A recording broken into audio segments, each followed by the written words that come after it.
All right, welcome back. I hope you're having an awesome time so far. Our next panel is titled The State of AI in Cybersecurity. Please join me in welcoming our panelists to the virtual stage.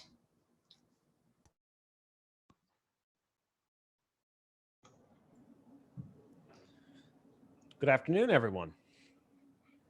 All right, Hello. well, let's get started. I'm Zachary Hanif. I think I'm moderating today. It's a pleasure to be here with everyone and have a chance to get to meet and know you all. By way of background, I'm a senior director at Capital One. I'm specifically focused on large-scale analytics, data, and AI. My background is primarily inside of adversarial domains, cybersecurity certainly being one of those. Going in, let's do clockwise order on my screen. I'm going to call out your names and we'll have a chance for everyone to introduce themselves and then we'll get right to the questions. Matt, I think you're the next one up. All right, thank you. Matt Hayden, Assistant Secretary for Cyber Infrastructure Risk and Resilience Policy at the Department of Homeland Security. We've got a tailored mission to make sure the department's AI enabled, and the same vantage point is being able to look at the risks from AI. So it's a big job that we really like. Thank you, Matt. Anna. Hi, pleasure to be here. My name is Trikalinou. I'm a security research scientist in Intel's research organization. I have a PhD in computer security. I have done work in hacking things, including talks in Black Hat and B-Sides. And now I am a technologist in Intel's confidential computing architecture technology. Wonderful. Charlie. Yeah, hi, everybody. I'm Charlie Greenbacker. I lead federal and strategic technology programs at a startup called Snorkel AI. We focus on making enterprise AI practical by solving some of the hardest problems, including the training data bottleneck. My background, my degrees in computer science really focused on machine learning and natural language processing. I've been a data scientist for most of my career supporting the US national security community.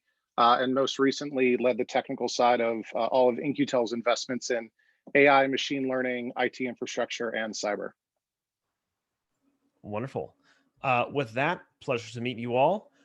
Let's please get to our first question. So just to read it aloud, for a simple yes or no, are you using AI for cybersecurity in your organization today? And if so, can you give a brief summary of how that's being done? I can jump in. This just speaking from a DHS perspective. The answer is yes, but the answer is also yes as in that pilot type. We're kicking the tires, trying to see where some of these advantages lie. We aren't mature enough as a department yet to take it on as a whole of government approach, but to the extent that we do have partners throughout the department looking at product solutions as well as infrastructure solutions that touch with AI controls, machine learning, and training data and the like. We're in this market, but not mature enough to leverage it too broadly yet.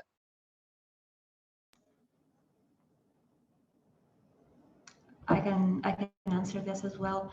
So from being in the research organization of Intel, we have been exploring using AI in multiple different solutions. And some of those projects have been discussed publicly. One of them is we have been collaborating with Microsoft on this, on using machine learning to assist on static malware classification. This is one aspect that we have been exploring.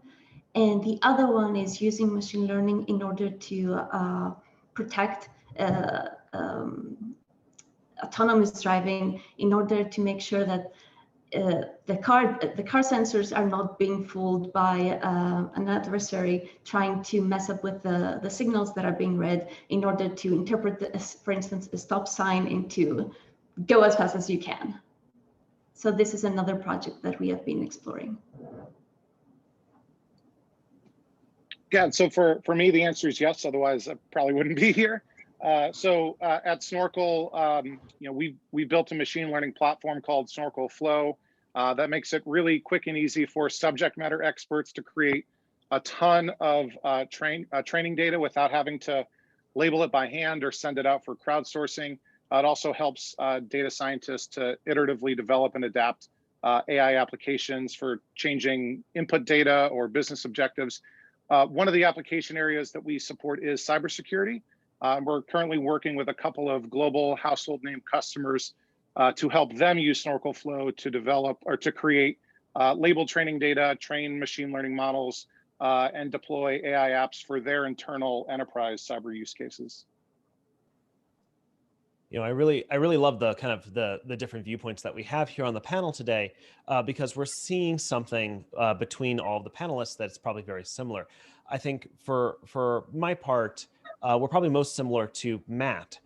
There's a lot of work that's going on in terms of engaging with AI through vendor products, engaging with AI through internally funded and developed research, and engaging through AI as simply as a assistant in a pilot state to understand where it fits in and how it fits in across kind of the overall doctrine of security that exists today. And I think I would like to say that between the kind of three major viewpoints that we had here, almost everyone we're likely to be talking to over the course of this panel almost certainly falls into one of the categories. Larger enterprises are probably understanding how AI fits into their doctrines. Individual contributors and researchers are actively pursuing and leading the field at kind of the tip of the spear, so to speak. And then for Charlie's part, you know, developing out foundational capabilities that give everyone a kind of a common operating framework, and that's fantastic. I think that there's a secondary stage here, which we're going to get to as we start to get deeper into the questions, and I'd like to make sure the panel is, you know, prepped for and thinking about, which is how is our work in AI informing kind of the approaches that we take and the way that we restructure our security posture in the long term. I think for a long period of time, security has been a very human-centric operation, will probably remain so for some time, but as we begin to add more computer-aided capabilities, we're starting to see new things. And then Anna, there's something that you said that I found fascinating, which is because of AI showing up in other areas, we're beginning to encounter and think of new attack surfaces that we previously hadn't had to deal with before. Certainly, I don't think any of us were likely to be victims of adversarial input in terms of stop signs and other kind of road signage. And so, Anna, as an active researcher, I think a follow-up question would be, have you got any thoughts about where we might see additional surface areas showing up as technology advances and these new surface areas start to expose themselves? Yes, absolutely. So as things become more complex, this is where AI can be a real risk, because it can expose some of the new surfaces that we are creating. So for instance, autonomous driving wasn't a thing up until a few years ago, but now we are seeing that it can become it is a real thing. And being such a complex system, this can be a new type of surface that can be fooled by AI. AI for me is nothing. It's a tool in an attacker's toolbox, and it can. And for me, it can be also fairly cheap. So you can classify, for us, what we do, we're classifying the attacker spectrums into how much does this attacker can spend in order to do a particular type of attack. So we have attackers in the range of script kiddies, what used to be called in the old days, and that range from spending like a couple of $100 or a few $100s to something that is funded by a company or an industry, which ranges to thousands of dollars, and then government-funded attacks, which range into millions of dollars. So for the latter part, for me, it is no question that AI is a tool that is being used by those attackers. That's fantastic. Well, from some perspective, at least. Let's see our next question. I think that's a great lead-in. So as we think about how our organizations are beginning to encounter AI, I'm sure we've been exposed to plenty of other areas where we've seen AI be used for security. And so the question is phrased in that light, which is, which functions, problems, or other capabilities have been improved thanks to the presence of AI? Well, I'll speak to our pilots. And right now, what we're seeing is a real strengthening of pattern recognition, whether it's in the vision exercises or whether it's something in just trying to discern good behavior from bad. So when we look at how it's going so far, the pattern discernment is really where we're seeing a lot of strengths and a force multiplier.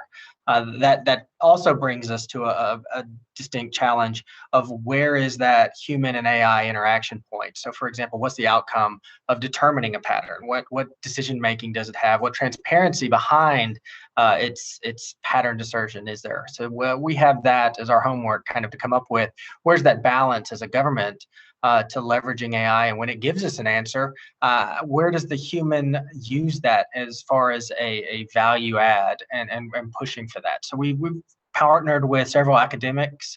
We're partnering with GSA as well to make sure that as things come our way, it has our government speak, if you will, incorporated into it to be able to leverage technology at the same time to, as we find things that need to be elevated for government, that they're included.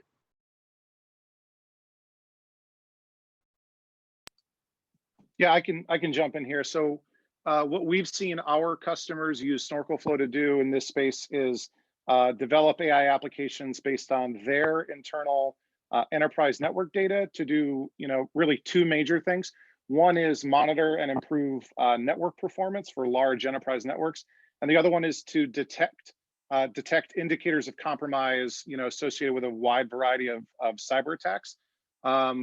These aren't like generic machine learning models trained on publicly available information. They're built specifically for the unique characteristics of these organizations' own enterprise networks, trained on their own internal network traffic, and informed by the domain expertise of their own cybersecurity experts. So the idea is to not push a one size fits all solution on them, but give them the sort of capabilities that they need to build a solution that works for them.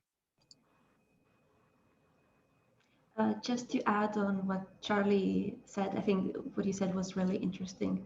On top of that, since we are collaborating with other partners in this industry, we do know that they have been using machine learning in order to do malware detection and malware classification, and that has to do both dynamic and static analysis, both on the client and as a backend in the server. So on top of having just looking for indicators on for instance, in the network, they're also doing malware detection for clients. And I think Charlie also touched a very important point of not having as a generic box solution for everything, but everything is being trained on specific data. And data is becoming increasingly important on trying to train those models. So this is one thing that we are absolutely seeing as well. I think that there's a lot going on, certainly, that AI is radically improving. And I think much of my experience has been in the area of using AI to improve the efficacy of analysts, both in terms of throughput and in terms of being able to surface and identify patterns that other groups have already been able to identify. And it's funny because every single one on the panel so far has spoken of different areas where AI is kind of plugging in and integrating with, as opposed to replacing human beings in this space. I've got a personal theory that security is one of those domains that will probably be the last ones to fall to a fully automated solution, because there is so much judgment that's being involved there, and we just don't have a great way of modeling that currently. The most advanced techniques that we have either require far more labeled data than we currently possess, or is economical to be able to derive and generate. And even when you start constraining the problem a little bit more, you still run into huge explosions of quantities of data that are necessary to perform highly nuanced questions. And Matt, something that you had said earlier really kind of struck a chord with me. I think that there's an aspect of what you were talking about there, which talks about the human-computer interaction model. You had mentioned that translating certain things into kind of government speak, which maybe incorrectly I interpreted as kind of a user interface, user experience based encounter there. Is there anything that you're able to talk about in terms of kind of bringing in technology like this to a organization of individuals, probably a very large organization of individuals who have probably a set of regimented training, a common parlance, things that they already have that create a vocabulary that industry may not necessarily have in quite the same way? That must be an interesting challenge for integration there. It is, and it is part of where across the department we have this, not just with AI, but with our innovation writ large, is to try and discern our problems, not just what we perceive to be the solution. So instead of giving a direct answer on what a particular set of tools should look like or where the button should be, we want to make sure we address what is the challenge we're trying to solve, and that's where that translation cycle kicks in. That is a program we have been working through CBP, several of other components, including CISA as well, where we really put out, here's where our problems are. We defer to those in industry and academia and others to say, okay, this is what your problem set really translate to in off the shelf, and this is what your problem set translates to in the next 2 years of kind of almost ready type off the shelf. This is where our partnership with InQtel and others comes in. And what we try to make sure we understand on our side of the fence is that we are speaking our own language, and that it's not just a procurement situation, it's a technical operation situation. And so we are looking to have those venues, and our shop over at our CIO team has worked really hard to try and have listening sessions with industry where we put out what we think we need and then hear back from industry what that translates to them and try and have this clarifying solution in place. So yes, it is an ongoing challenge to make sure that as a government we're speaking what we truly need, as opposed to just forecasting the product or the operation of a product on the shelf. I definitely think that kind of human-computer interaction is fascinating, and it touches on another area as well, which I've got some personal experience in, which is model governance. As models grow, develop, and change, just like humans, they need to continue to evolve based on things that we're seeing. Over time, we see new attacks, and the model has to begin to change because it only has a representation of things that it's seen in the past. And so therefore, you need to retrain it and things like that. One of the more interesting aspects that academically I wasn't aware of or didn't really consider, retraining events being something that kind of anyone academically starts to understand after training a model a few times, is how humans will interact with that model can be radically different. This goes beyond just a user interface based question. It starts to be, does the human trust the model? Does the human respond to the model? When the model gets something wrong, humans, we see this all the time. We over-index on negatives. We quickly forget about positives. Does the human say, let's say there's a model with 5 nines worth of reliability? Does the human say, well, I remember the one time that model got it horrifically wrong. I don't really ever quite trust it again. That's a fascinating area to be in. And I think that we've got a couple questions coming up that will allow us to explore that in a little bit more depth. But it's an area that I've been encountering professionally for a little while now, that governance of models, which I think is going to become an increasing element of market and product differentiation in time, as well as academic research, certainly as this becomes a little bit more prevalent in the industry. Well, and just to chime in there, we also have the accountability to the taxpayer, as well as CRCL, civil rights, civil liberty concerns, and privacy concerns, to where if we leverage a particular tool in the national security space, that it's something we have to be able to defend our position all the way down. And so that decision making has to be clear and explainable. It's interesting how that kind of regulatory environment, that controlled environment, starts meeting with what can often feel like a little bit of a Wild West of kind of the technical innovation that we're seeing right now. I mean, certainly, I think my whole career has been in computer science. There's this excitement around the fact that you can build something very, very quickly, very, very cheaply, let the world see it, see where it resonates and where it doesn't, begin to respond very, very quickly to that kind of thing. It's the kind of somewhat notorious move fast and break things policy, and certainly inside of the government and other regulated industries and organizations, moving fast and breaking things is probably not a great choice. And so watching that interaction is always interesting. Let me Go ahead, let me Anna. just quickly add a little bit more complexity in what you said, Zachary, about the human trusting the model and all the laws and legislation that have to be done in order to frame this in a particular way.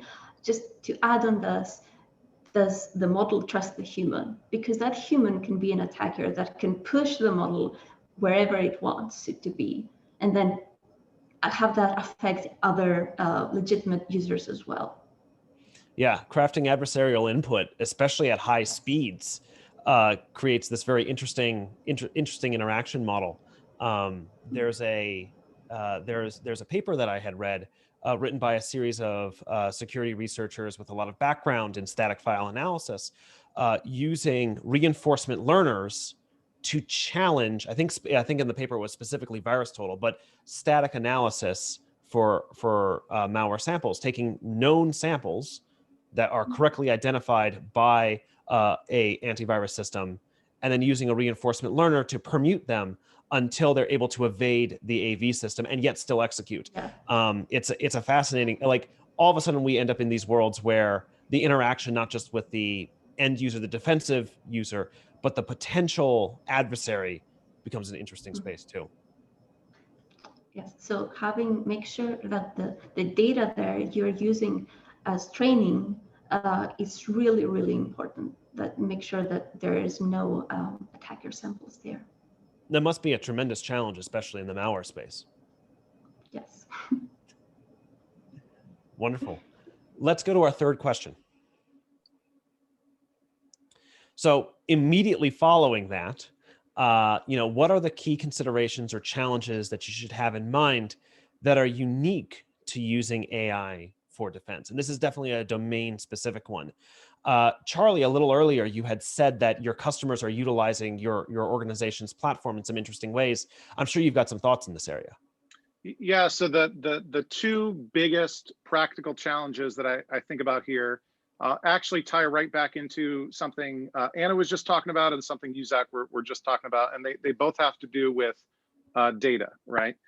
So anyone who does anything in AI will tell you, the biggest problem is usually, training data, right? Where do I get it? I need more of it, that sort of thing. And Matt said, something similar before. So those two big problems are the availability of training data for this specific domain, and just how rapidly the cyber landscape is constantly evolving, right? So if you think about yourself, let's say you're a machine learning engineer and you want to train models on publicly available cyber data, you're pretty much out of luck, right? Since most organizations don't want to share highly sensitive data like that, whether for operational reasons or it's just embarrassing. Hey, we got hacked, so we just put a year of network traffic on the internet for anyone to work on, right? Even internal to that organization, it can often be difficult to get access, right? Layers of trust, all that sort of thing, right? So getting the data to begin with is hard. And if we're talking about, labeling that data to be able to train machine learning models, the network behaviors and attack techniques change so rapidly that there's no way for like a traditional manually intensive hand labeling approach to keep up, right? So if you've got, armies of people and all they're doing all day is labeling data, right? Whether or not that's even feasible at all, let alone how do you adapt to how quickly things are going to change, right? So there's sort of this asymmetry between this particular version of the problem and how we typically try to solve it, given what we know about how AI works. Yeah, the training data challenge is very, very real, and security is certainly not the only field that suffers from it, but I think we suffer from it in a very interesting way, because it's not just, hey, it's difficult to get data in the first place, but specific kinds of data are very challenging. And Charlie, what you referenced there is the difficulty to get data that's been labeled malicious, right? Companies can often be very secretive of when they have a breach or something along those lines, which makes it difficult. I personally have had the experience where it can definitely be challenging if you're working in static malware analysis of any kind to get benign labeled data, because benign data often represents code compiled binaries that are proprietary, are corporate products that have intellectual property clauses around them. Obtaining that in volume can be extremely difficult, whereas it's much easier to obtain large quantities of suspect or known malicious binaries. Anna, Matt, I don't know if either of you have had similar situations. I would imagine, Anna, that as an active researcher, you've got tons of stories about the challenges of working with data, especially in a space, as you referenced in your previous answer to the previous question, where often that data itself could be adversarial and therefore is difficult to trust. Exactly, and this is one of the challenges that we have been facing now as well. And this is where we are relying on our partners to supply us with this data. But I hear you. I face these difficulties as well. And I'll just chime in. The challenge we have is not just for our own internal use on training data. Our challenge is to create meaningful and valuable data for critical infrastructure writ large to use. And so through our US CERT programs, through our information sharing, as we look to make sure everyone has these indicators of compromise and all the other contextual clues that we have out there, it's going to evolve as well to make sure that as these adversarial tactics improve and leverage machine learning and other, how we can improve with that. So that's part of where we are with our strategies moving forward, is to be kind of the nimble creature in the room, if you could say that about any government agency, to try and to lean forward and make sure that the information we're getting out to industry, specific to what we traditionally would see in sort of the static antivirus kind of definitional clauses, is how do we get that out and maintain some stringent value for everyone out there. That would be an incredible source of kind of like that derived information, those clear IOCs, that highly vetted information. It in and of itself is a source of labels, which I think would be really powerful for the challenges that both Charlie and Anna have highlighted. So that's fascinating material there. If there's nothing left, oh, Anna, go ahead. I'm sorry. I was wondering, and this is maybe something that Matt could answer or comment on. Instead of having company X release its own data that it's using for training, maybe there can be something that globally as an industry together we can have some data sets that could be used for researchers across the country and the globe to train their models. Because I know that this has been one of the frustrating parts for a lot of the universities that want to do good research on this domain. And that's not a bad idea. The challenge we find is that whenever the government touches data, it's always a sanitation exercise. And so one of the things that we would love to put forward is something with rich detail. But what we find is that our processes for taking data in and protecting its source so that people will share with us lends itself to not being as useful on the back end. So there's a balance there that we're working with. I don't want to shoot down that as a great idea. I think it's one that we've kicked around here for a good bit. But one of the things we also try to do is leverage our partnerships we have with ISACs, with all the other industry groups that are in the area to say, hey, here's the information we have. How can we work to complement your more rich context you have here with what we have from a government side? So I think there's a balance between what the government can offer and what we can partner with others that have some of those contextual clues to make sure we have a better whole picture for everyone. And just to add as a comparison, I know that there are very big data sets for images, for instance, to recognize faces and to recognize animals and so on. So I think this is something that is particularly on that security domain, which makes it a little bit harder to obtain. And I think that it's the same or even worse for medical data as well.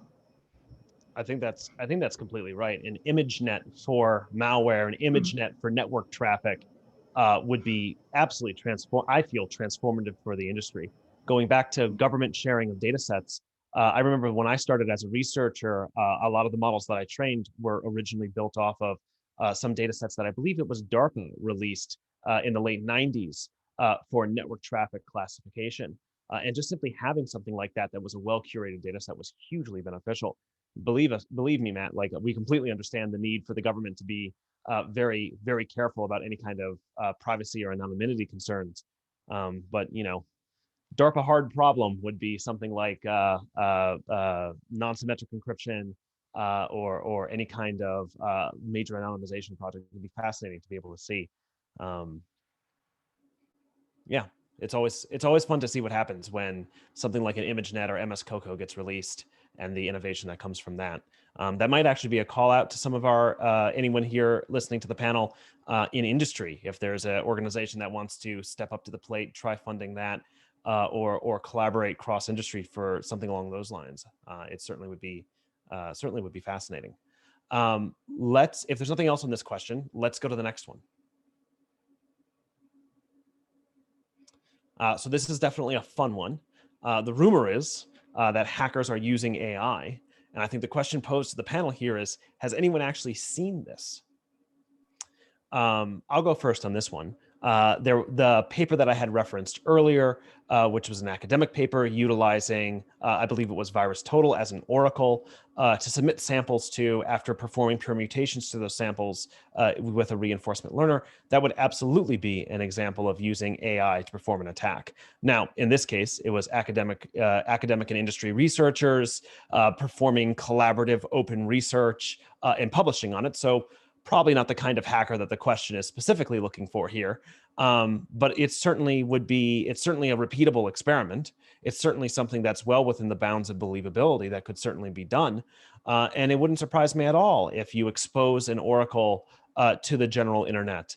Being able to do something like this is well within the bounds of believability. And so while I haven't seen a public attack be actually observed to take advantage of this, I definitely think that it would be a very believable thing in the world, and it's clearly been demonstrated in academia for this to even be done. I think those researchers even released an OpenAI gym specifically for this challenge, which is making it more accessible all the time.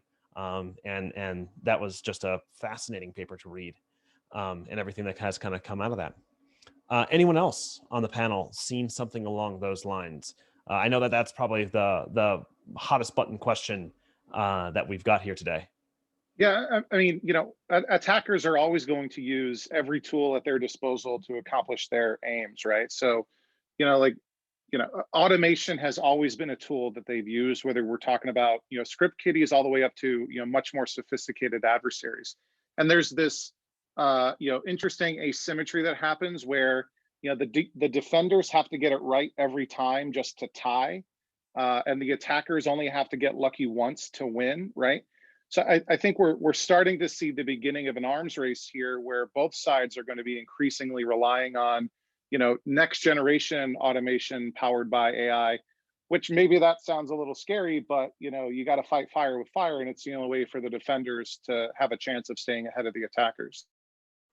Charlie, I've got a follow-up question to that, which might be interesting for the panel to keep considering as we send in this question, because it's definitely a broader question on the whole. And I think the follow-up is this. As an adversarial domain, cybersecurity has arguably been in an arms race for its entire existence, right? It's the Red Queen's race. Defenders have to do all the running they possibly can just to stay where they are relative to the attacker. Do you think, Charlie, or anyone else on the panel, that this represents just kind of the next stage in evolution, or are we observing a truly meaningful paradigm shift with the addition of AI? Have we just simply gone from a basic set of tools to a more advanced set of tools for automation, or are we seeing the start of something completely new? Yeah, I think it can be both, right? Both an evolution and a revolution, if you want to call it that, right? And whereas in the past, the automation could be narrow and targeted and still be successful. Like the attacker only has to can focus on just a very specific a point weakness to break through, but the defense has to look at everything all the time, right? And if there isn't a way to automate that, that requires a ton of effort and calories on the side of the folks playing defense to be able to monitor everything, to have analysts looking at everything, trying to make sense of everything. And that made that asymmetry incredibly painful. So whereas, with this new technology, yes, the attackers can be more sophisticated and their automation can be deeper and broader. The automation can also be brought to bear for the defenders, and allow them to look at more and be a force multiplier, so we don't just grow our knocks bigger and bigger, but actually, maybe break some of that asymmetry or level the playing field. And from government's perspective, we see it also as a force multiplier in multiple ways, not just adversarial, where you see individuals having the ability to jump into the big boy space when it comes to compromises. At the same time, from a defensive perspective, we see future tools as we get more advanced, doing that same force multiplier for those defenders. One of the challenges we see right now is we have very advanced vulnerabilities and very advanced compromise sets out there that in some cases can be 1 or 2 years old. And we're finding that investment and going after compromises that are 2 years old are sadly paying off in the malware space. So if you have someone that can write a competent AI platform to go after something that should have been patched 2 years ago and it's bearing fruit, that's what we're worried about as a compounding factor. Because if you have someone that can be successful knocking out something that shouldn't even be there and looking forward, and those vulnerabilities are just going to get more and more advanced as we move, we've got a challenge there. At the same time, from internal defense, for every tool set we bring in, learning lessons from the recent quarter, we now need to know that we need to be cautious of what we give tools the power to do. So as we open up our back end to get more visibility into what may be adversarial actions, we have to be careful that the tool or visibility doesn't get compromised. And so there's a lot going on there in our space, but most of it is about trying to comprehend where that force multiplier variable is now and where it's going to move in the future. And sadly, right now, it's being monetized through pretty critical and advanced malware against some pretty old and outdated patches that are available with a simple update that we don't have control as owners or operators, but really are pushing our best we can to get out there and make sure those patches are implemented. Just something to add into that. And by the way, to answer the original question is that no, I know researchers that have definitely used AI to find vulnerabilities or patch vulnerabilities, but I don't know of a specific attack where AI has been used in order to produce that. And what I'm questioning is, how do we detect if a particular exploit has been generated using AI or machine learning? Because the machine learning will try to find, will execute 1,000 different combinations, let's say, of input until 20 function calls later, there is a slight buffer overflow, which affects the system and leads to code execution, right? But the machine learning will, as I said, will try thousands or million different combinations until it derives this one combination that is the exploit.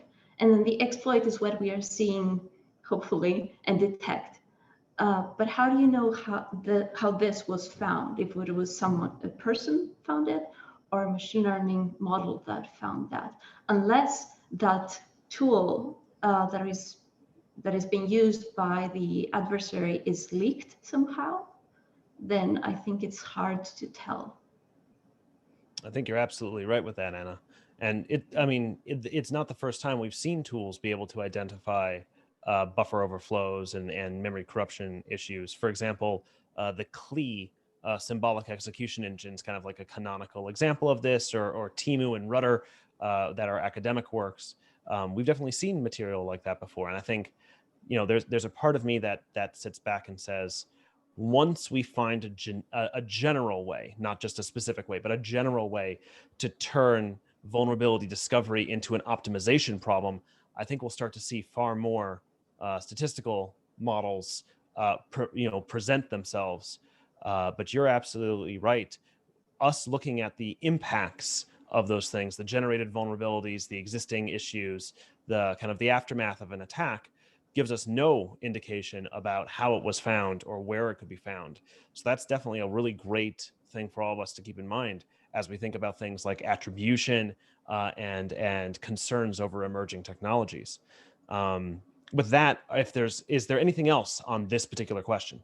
Yeah, I think there's one more angle, at least, to this as well, and it's that this goes beyond the sort of, exploiting vulnerabilities in software and networks, and also targeting the user, right? So think about, phishing campaigns that are that much more compelling and sophisticated, right? Like, as all of our systems become that smarter, and our virtual devices understand more and more and are able to have more, realistic conversations. Think about what that looks like, from an attack surface, right? And making those types of attacks that much more sophisticated. Oh, absolutely. And with the state of generative models getting so much better, going from GPT-2 to GPT-3, public open sourced, or at least publicly accessible generative models could definitely lend a whole new perspective, especially with fine tuning, to phishing attacks and attacks against users. So that's a whole new attack surface that I think probably didn't exist 5 years ago. Fantastic. I think we've got one last question to look at. And again, another broad one. How do we expect AI to change cybersecurity over the next 5 years? And this is a great question because everyone on the panel talked about a forward-looking view to where we are and where we're going.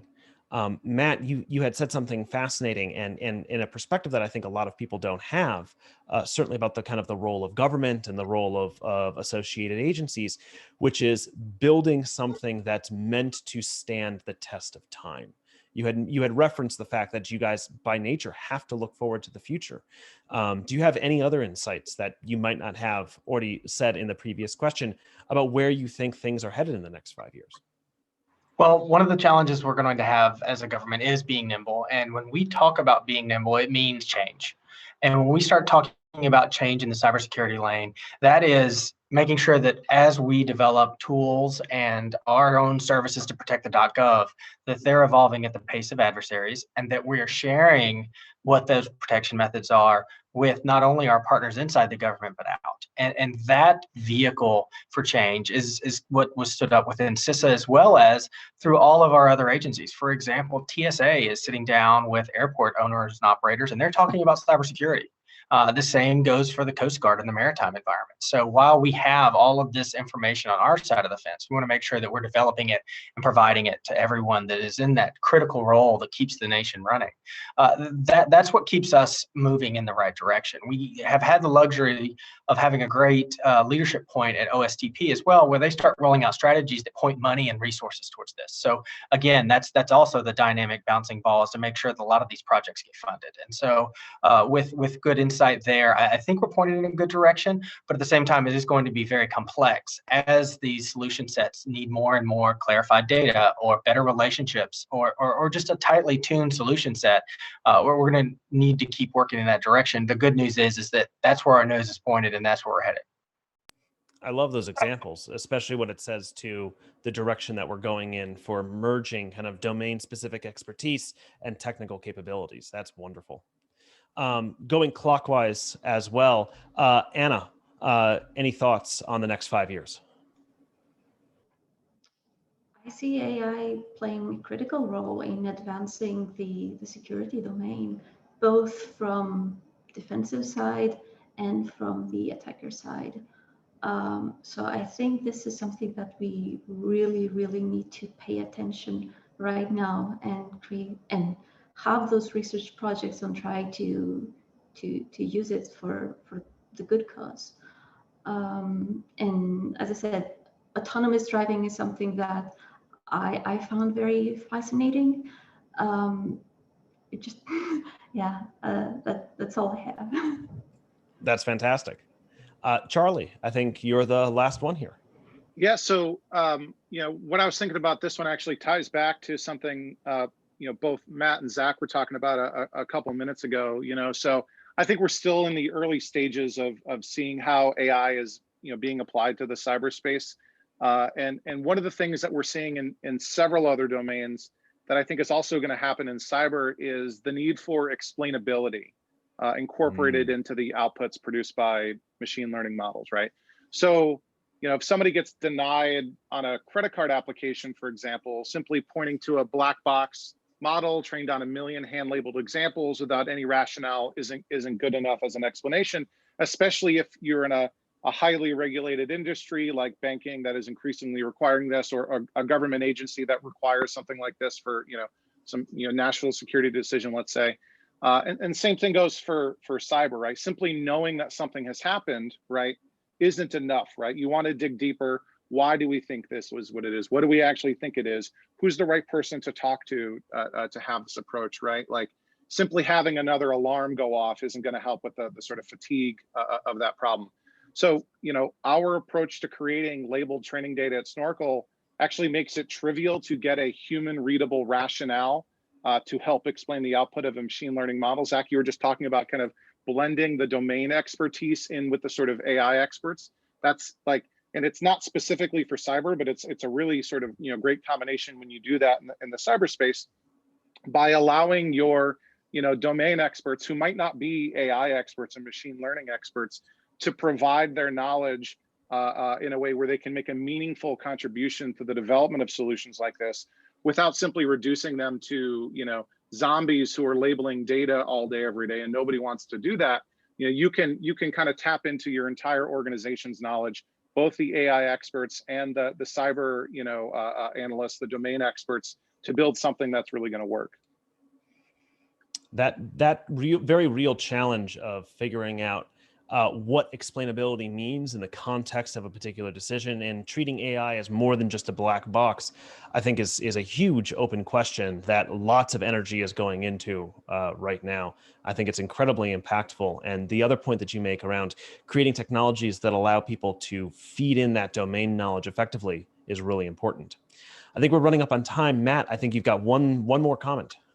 Yes, I want to make one more pitch about what we see for 5 years in the government, and that's that we actually have AI and cyber experts everywhere. And that's one of the things we're trying to work on, is hiring authorities, special abilities to bring in key staff, to where we currently right now, we don't know when it comes to AI across the board in a lot of our operational fields. We're looking to bring people in starting right now, looking at people coming fresh out of high school all the way up. How can we introduce them to the government's operational power, and at the same time bring in some technical know-how from a cybersecurity as well as AI power plant? So leveraging bringing people into government or academic partnerships with government is really key. And I hope 5 years from now that you can say there's two people here from the government, they know what they're talking about when it comes to AI. That will be great. And that's what we want. And so that's an outcome that we're looking for 5 years from now as well. So don't miss out. If you're listening to this webcast, please look us up. DHS is hiring. That's fantastic, and such an ambitious vision of something that, is definitely exciting. Anna. Yes, I just wanted to add something that Charlie said earlier that just really triggered me on accountability, because that's a very, very big domain.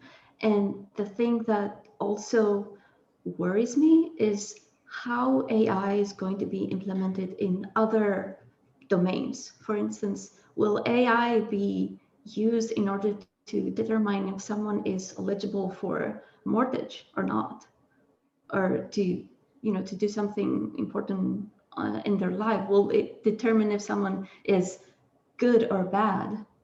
And I think that is something that I find a little bit scary. And then how AI is going to be used in our day-to-day lives in the future as well. Certainly, that's the robotics and stuff around the house, and all those things that we are seeing in sci-fi movies and so on. As it becomes more pervasive, that's definitely going to come up. And, I can't think of a better way to kind of end the session today than with that statement of between Matt and Anna, that incredible excitement and ambition for the future, and the reality that as this continues to move forward, we need to do so soberly and with caution and consideration to make sure that we don't create a world which exposes us in a worse way than we already are. We want to keep moving forward to a better state. And so that's fantastic. I want to thank all the panelists for being here today, for a great discussion, for the viewpoints and insights that you've all been able to share. And I'd obviously like to thank the conference as a whole for being able to host and bring us all together. And so I think, Patrika, it's back to you. Awesome. Thank you so much, Zachary. And thank you to all of our panelists. This has been an awesome discussion with so many amazing points, and we really appreciate you sharing your insights with us. All right, if you're looking for your next session, you can go ahead and check out your agenda to see where you're going next, or take some time to interact with our awesome sponsors, or do some virtual networking with your peers. Thanks so much, and we'll see you around.